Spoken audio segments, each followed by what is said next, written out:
শিৱসাগৰ জিলা আয়ুক্তৰ ফালৰ পৰা অথৰাইজ অফিচাৰ হিচাপে ৰমণী গাঁও পঞ্চায়তত আপোনাৰ প্ৰথমখন গাঁও সভাৰ প্ৰচিড কৰিবলৈ মোক অৰ্ডাৰ দিছিলে। সেই অৰ্ডাৰ মতে মই গ'লোঁ, গৈ মেলি যোনখিনি কাম কৰিবলগীয়া আছিলে সেই কামখিনিত সময়মতে ষ্টাৰ্ট কৰিছিলোঁ। যেনেকৈ আমাৰ যোনখিনি প্ৰচিডিঙত আছিলে যে আপোনাৰ ওথ টেকিং, এটেণ্ডেঞ্চ, তাৰপিছত তেওঁলোকৰ পৰা আমি ডিক্লেৰেশ্যন দিছোঁ ৰিজাৰ্ভেশ্যন চিট আছে নেকি, সেইখিনি অকল আমি যোনটো ৰুমত কৰিছিলোঁ সেইটো ৰুমত আমাৰ অকল যোনখিনি নৱনিৰ্বাচিত সদস্যা আছিলে তেওঁলোক আছিলে, তাৰপিছত অফিচৰ মই আৰু অফিচৰ এমপ্লয়ীসকল আছিলে।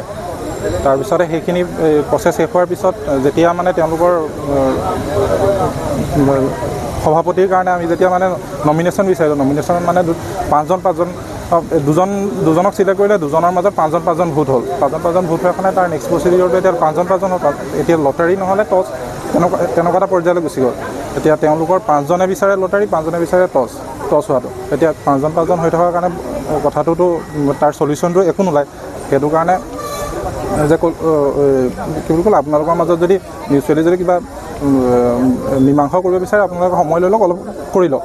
তাৰপিছতে সেইখিনি তেওঁলোকে তাতো একো মীমাংসালৈ নাহি তাৰপিছতে আমাক জিলা পৰিষদৰ লগত ডিছকাছ কৰোঁতে ক'লে যে অফিচাৰ হিচাপে আপুনি যি ডিচিশ্যন লয় সেইটোৱে ফাইনেল ডিচিশ্যন। কাৰণে মই ডিচিশ্যন ল'লোঁ যে চিটপট মানে কইন টছ হোৱাতকৈ লটাৰী হওক, চিট টনা হওক, সেইটো কৰিব লওঁতে তাৰপিছতে তাৰে এজনে ক'লে ৰ'ব আপুনি 5 মিনিট ৰ'ব, আপোনালোকে BDO ছাৰৰ পৰা ফোন আহিব।